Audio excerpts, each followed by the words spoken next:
Happy first day of spring! I have a book haul, and I know I said I wasn't going to try to buy any books this year because I have so many books that I haven't read, that I already own, yada yada.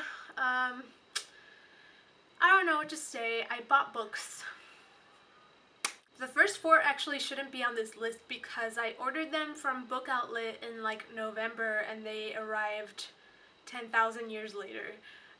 I had never ordered from Book Outlet before, so I'm not sure if it's normal for it to have taken that long.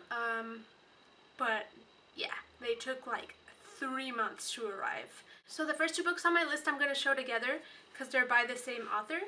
I recently have been feeling a gravitational pull towards mystery novels. I don't know why, but I want to read more of them. And I had never read Agatha Christie, so I decided to start reading her, and there isn't anything particular about either of these books that I already knew about or wanted to read, but they were the only ones on Book Outlet, and so they are The Pale Horse and Appointment with Death.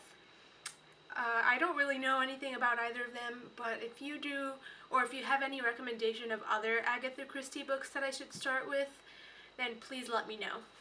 The next book on my list is My Antonia by Willa Cather. This is just on my list of books that I'm embarrassed to have not read yet. It's enough of a priority that I think I will get to it in the next couple of years, but not enough of a priority that I know if I'll get to it this year. But if My Antonia changed your life, or you really love it, or it's one of your favorite books, then please let me know, and I'm sure that'll bump it up on my priorities list. The next book on my list is The Greengage Summer by Rumer Godden. I listened to this podcast for a really long time called Books and Authors. It's a BBC podcast. And they have this awesome segment called A Good Read where the host has three authors or prominent members of the publishing industry, or even sometimes people who aren't related to the publishing industry, like comedians or whatever, on her show, and each of them picks a book that meant a lot to them. And so prior to the show, all four of them read all four books, and then they talk about it. And I really loved this podcast for a while, and this was one of somebody's picks.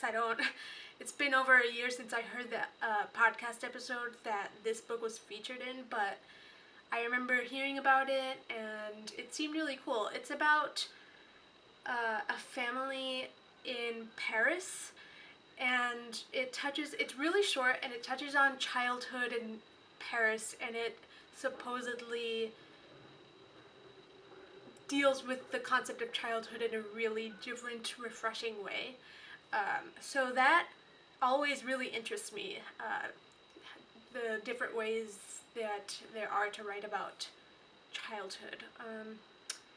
I remember listening to this episode and being like, oh my god, I want to read it, and now I can't really remember exactly what it was that made me so excited to pick it up, but I trust my past self enough to still be excited, even though I can't remember specifically every single reason why. So yeah. The next book on my list is How Green Was My Valley by Richard Llewellyn. I hope I said it right. I'm pretty sure I didn't.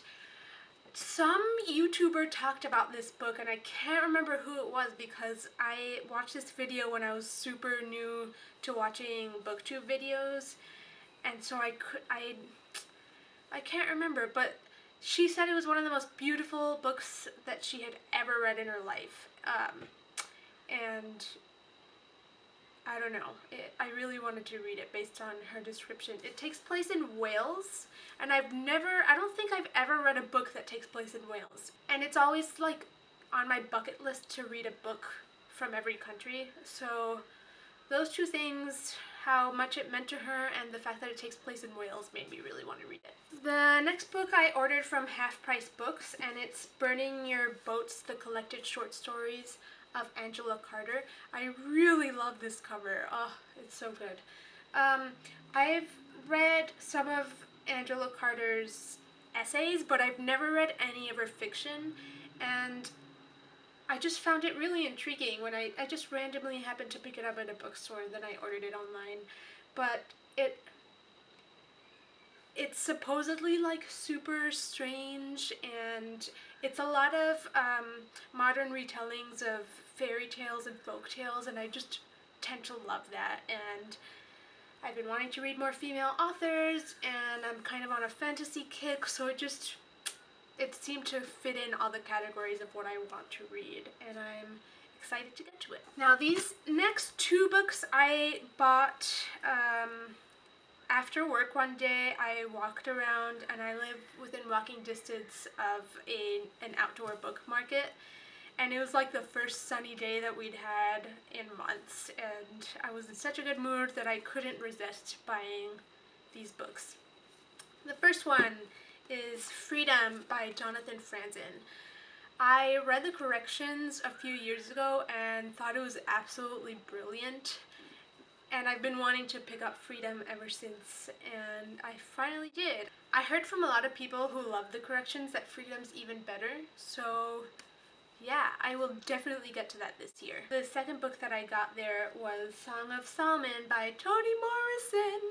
I read Beloved last month and I loved it so much, and I decided right then and there that I would read everything that Toni Morrison has ever written.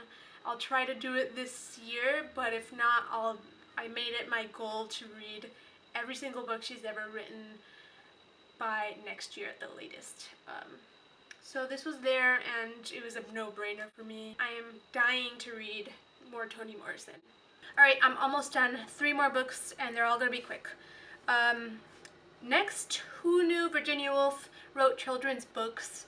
As most of you probably know just by reading the name of my channel, I have a pretty extreme obsession with Virginia Woolf.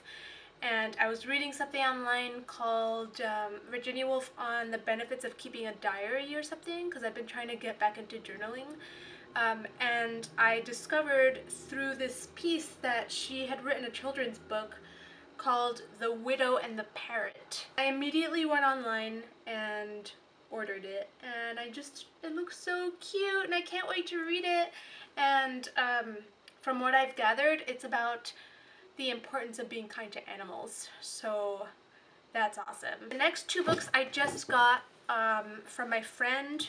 We decided to start doing a book swap thingy, and the first one that she sent me is one that I've really been looking forward to reading, and it's Mr. Penumbra's 24-Hour Bookstore. I'm sure a ton of you have heard of it. It's super popular. For those of you who haven't, it's about a bookstore and its owner and its strange clientele, and this, I think, former web designer gets mixed up in that little world and tries to solve the mystery of the bookstore. And yeah, it takes place in a bookstore, and it looks like a fun, quick, smart read. So I'm really excited to get to this one. This next one I've heard absolutely nothing about. My friend and I decided to surprise each other with one book per swap, and all she asked me was how I felt about science fiction.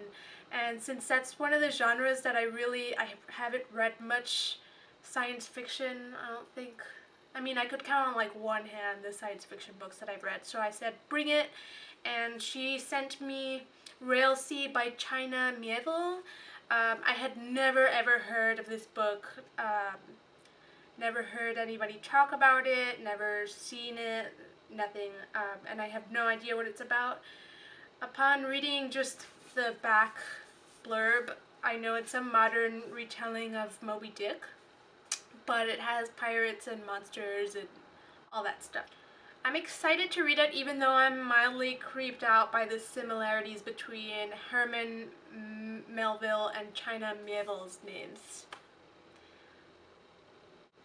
As a cool review, like spending the day with an utterly mad, brilliant, and dear friend playing with his train set.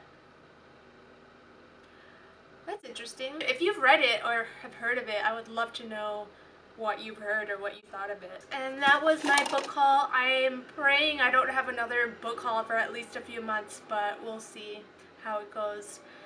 Okay, thanks for watching. See you next time.